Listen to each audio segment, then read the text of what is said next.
Fala aí, Efraim, beleza, meu amigo? Vamos trocar de carro?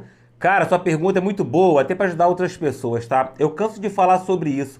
A gente tem que comprar, né, o carro que cabe no nosso bolso. E a sua preocupação, né, de estar dando um passo muito largo, isso é muito justo e muito válido, né? Mostra que você tem uma certa consciência nisso e que se preocupa com isso, o que é importantíssimo, tá?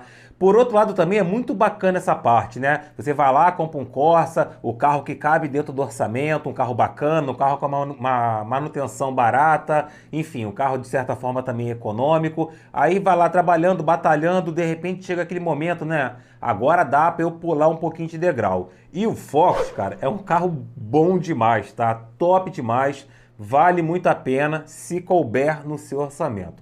Claro, você vai ter ali versão GL, versão GLX, versão titânio, né, que é a minha preferida. Enfim, você tem câmbio manual, você tem câmbio automático, motor 1.6 e motor 2.0, tá? Quando a gente fala da motorização 1.6, a gente está falando de um motor Sigma, 116 cavalos com um pouquinho mais de 16 de torque. Não é um carro extremamente rápido, mas é muito condizente pro carro, tá? Então assim, se for para poder gastar menos dinheiro, né, se for para poder de certa forma economizar, inclusive manutenção também, eu falaria para você ir no hatch 1.6 GL ou GLX, caso o valor dê, tá? Porque é um pouco mais barato de manter, você não vai ter a manutenção de um câmbio automático, por exemplo. Então, de repente, pode ser que o passo não fique tão largo como você comentou aí nos comentários, tá? Agora, não, eu quero um pouquinho mais, eu gosto um pouquinho mais de velocidade, ou o dinheiro que eu tenho hoje reservado é o suficiente. Aí você pode ir para o 2.0. O que as pessoas às vezes confundem, né? Acham que o 1.6 ele é muito econômico e o 2.0 não é. No caso do Focus, é quase a mesma coisa, tá? Por exemplo, no motor 1.6 no Sigma, você vai fazer em média 9 km com litro de gasolina na cidade. Isso o carro estando reguladinho, tá? Em torno de 12 na estrada. Quando você vai para o 2.0, você cai para 8 quilômetros com gasolina na cidade e 11, 10,5 com gasolina na estrada. Isso falando do câmbio automático, que bebe um pouco mais. Então você pode reparar que em relação a consumo não muda muita coisa. Em relação também à manutenção do 1.6 para o 2.0, também não vai mudar muita coisa, a não ser o caso da parte automática, né? Se você pegar um 1.6, por exemplo, manual e um 2.0 automático, a manutenção é um pouquinho maior por causa do automático, tá? Em relação à cavalagem, ganha muito, né? O 2.0 já é um Duratec, cara, assim, é resistente demais, inclusive concorrente de comando, tá? No 1.6 é correia dentada. Então, nesse Duratec 2.0, você tem 148 cavalos, tem mais de 19 de torque. É um carro gostoso de andar, um carro gostoso de ter, tá? Principalmente se conseguir comprar um Titânio, que é o mais completo da categoria.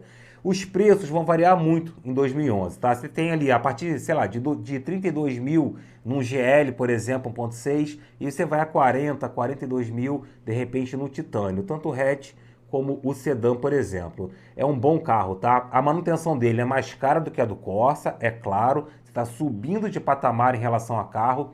Em relação a peças, nesses anos, né, 2012, 2011, a gente não vê muita dificuldade de peças no mercado, tá? Tem muita peça ainda no mercado. A maior dificuldade com a saída da Ford no Brasil são nos carros mais novos em relação a peças, tá? Nesse ano aí é tranquilo também de achar. A mão de obra, ela é um pouquinho mais cara, tá? Às vezes, as peças do Focus não são nem tão caras assim, mas a mão de obra é que atrapalha um pouquinho, porque tem alguns reservatórios, por exemplo, que você tem que tirar um farol para mexer, você tem que desmontar a churrasqueira para mexer no outro reservatório, então a mão de obra às vezes fica um pouco mais cara, tá? É aí que sobe um pouquinho em relação a um carro mais simples, por exemplo, como um Corsa.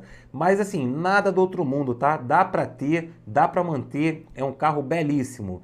Toma uma certa precaução antes de comprar, tá? Caso você vá no automático, esse aí só tem 4 velocidades, tá? Não é aquele problemático Power Shift que só vê a partir de 2013 para frente, tá? Esse daí ainda é um câmbio muito ok, um automático de 4 velocidades muito bom, tá?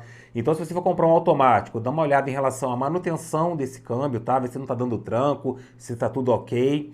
Dá uma olhada aí em amortecedores, se esse carro tiver já aí com seus 100 mil quilômetros rodados, tá? Para ver se tá legal, senão depois você vai ter que fazer essa manutenção e é cara pra caramba. E claro, manter, né? A parte de manutenção comum, troca de óleo, filtro, líquido de arrefecimento. Cara, vale muito a pena, tá? É um carro muito bacana, desde que caiba no seu orçamento. Boa sorte aí na escolha. Procura um amigo mecânico ou contrata um mecânico ou um laudo cautelar para poder comprar o melhor carro possível. Beleza? Valeu, meu amigo. Boa sorte. Fica com Deus. Tchau, tchau.